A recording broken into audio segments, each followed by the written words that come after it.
नमस्कार, मैं हूं आकृति और आप देख रहे हैं इंडिया पब्लिक खबर। देश भर में बाढ़ बारिश से कोहराम मचा हुआ है। लगातार हो रही मूसलाधार बारिश से लोगों की जान आफत में आ गई है। देश के कोने कोने से मानसून के रौद्र रूप की भयावह तस्वीरें सामने आ रही हैं। कहीं मोहल्ले टापू बन गए हैं तो कहीं सड़कें ही दरिया बन गई हैं। आसमान से बरस रही इस आफत ने देश के किसी हिस्से को नहीं बख्शा है। पहाड़ से लेकर मैदान तक हर जगह लोग त्राही त्राही कर रहे हैं। बात करें उत्तर भारत की तो यूपी की संगम नगरी प्रयागराज में हाल ही में आई बाढ़ से भयानक मंजर देखने को मिला है। मंदिर, घाट, मकान सब कुछ जलमग्न हो गया है। बाढ़ से जनजीवन अस्त व्यस्त हो गया है। नदी नाले सब उफान पर हैं। गंगा और यमुना खतरे के निशान से ऊपर बह रही हैं और अभी भी इन दोनों नदियों का जलस्तर लगातार तेजी से बढ़ रहा है। लोग घर छोड़ पलायन करने को मजबूर हो गए हैं।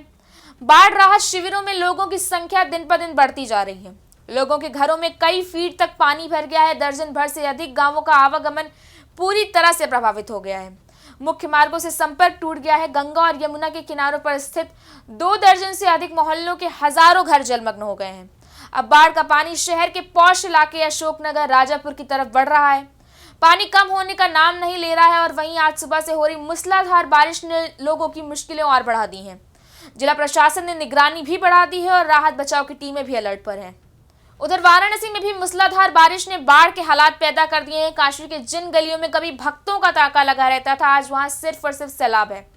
काशी में गंगा का जलस्तर 71.31 मीटर पहुंच गया है।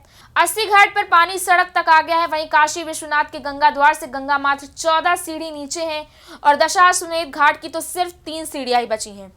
84 घाटों को डुबाने के बाद अब गंगा शहर में प्रवेश कर चुकी है। शीतला घाट पर तो मंदिर पूरी तरह से पानी में डूब चुका है और सिंधिया घाट पर रत्नेश्वर महादेव के मंदिर के शिखर का कुछ हिस्सा ही नजर आ रहा है। नमो घाट पर बने स्कल्पचर भी डूब गए हैं। लोग घरों में कैद होने का मजबूर हैं। इन इलाकों में बाढ़ पीड़ितों के लिए नक्खी घाट स्थित चित्रकूट कॉन्वेंट इंटर कॉलेज और दनियालपुर के नवोदय पब्लिक स्कूल में राहत शिविर बनाया गया है। हालांकि नक्खी घाट निवासी अनुदेवी, जमाल अंसारी, सिमरन हबीबा बीवी ने बताया कि प्राथमिक विद्यालय दनियालपुर पास होने के बावजूद शिविर नहीं बना है, जबकि राहत केंद्र उनके घरों से दूर है। ऐसे में लोग ऊंचे स्थानों पर निजी रूप से शरण लेने को विवश हैं। बात चाहे उत्तर प्रदेश की हो, मध्य प्रदेश की, गुजरात या महाराष्ट्र की, हर जगह सूरत हाल लगभग एक जैसे ही है। राजस्थान के बारां जिले में गांव के गांव जल समाधि ले चुके हैं। बारां में इस वक्त 3 नदियां उफान पर हैं, पार्वती, काली सिंध और परवल। जिले में जिस जगह कभी सड़कें हुआ करती थी, अब वहां सिर्फ बाढ़ का पानी नजर आ रहा है और इस असीमित जलधारा का अंत कहां होता है ये किसी को नहीं पता। राजस्थान का अधिकांश हिस्सा इस वक्त जल आपदा की मार झेल रहा है। पक्के मकानों में भी कई फीट तक पानी भर चुका है और नदियां समंदर की तरह उफान मार रही हैं। यही नहीं, देश के टॉप लेयर शहरों का हाल तो बद से बदतर हो गया है। लगातार हो रही बारिश से नोएडा, दिल्ली, गाजियाबाद, मुंबई जैसे कई बड़े शहरों की भी दुर्गति हो गई है। जगह जगह जलभराव से लोगों को भारी परेशानियों का सामना करना पड़ रहा है। साइबर सिटी गुरुग्राम का नाम गुड़गांव से गुरुग्राम तो कर दिया गया, लेकिन नाम बदलने से शहर के हालात थोड़ी ना बदलते हैं। बारिश से गुरुग्राम में सड़कें जलमग्न हो गई हैं। अंडरपास में कई फीट तक पानी भर गया है और दिल्ली की तो सूरत हाल हर साल की तरह ही बदहाल है। घरों में पानी घुस रहा है, सड़कें दरिया बन गई हैं, घंटों तक ट्रैफिक जाम लग रहा है। पहाड़ से लेकर मैदान तक बारिश, बाढ़ और भूस्खलन से जीवन बेहाल है। उत्तर से दक्षिण तक हर जगह भयावह मंजर देखने को मिल रहा है।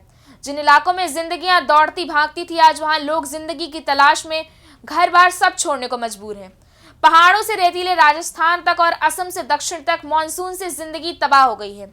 मौसम विभाग ने देश में जगह जगह भारी बारिश और बाढ़ का अलर्ट जारी किया है और लोगों से घरों में ही रहने की अपील की है। आपकी इस बारे में क्या राय है, हमें कॉमेंट सेक्शन में बताएं। वीडियो को लाइक करें, शेयर करें, चैनल को सब्सक्राइब करें। शुक्रिया।